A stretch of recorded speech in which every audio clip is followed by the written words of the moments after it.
now recognize Subcommittee Ranking Member Rouzer for statement.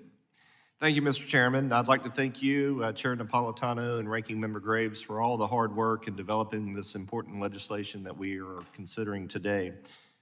The Water Resources Development Act of 2022 builds upon the bipartisan tradition started in WRDA 2014 and continued in 2016 and 2018 to support our nation's water infrastructure through the U.S. Army Corps of Engineers.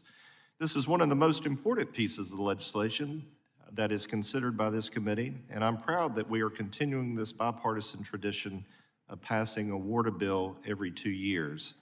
WRDA bills are essential for providing congressional direction to the Corps on how best to prioritize taxpayer resources in support of our nation's water infrastructure.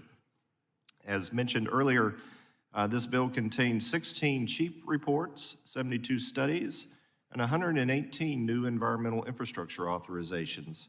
These and other provisions provide the Corps the authority and direction that supports the water infrastructure our states and constituents rely on.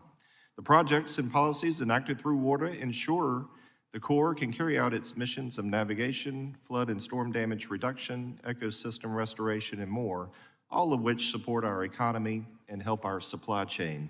This work also ensures our communities receive critical flood protection and water resources. In my home state of North Carolina, for example, we rely on a significant amount of coastal and river waterway infrastructure and resources. This also means severe storms and inland flooding events can have devastating consequences for our communities.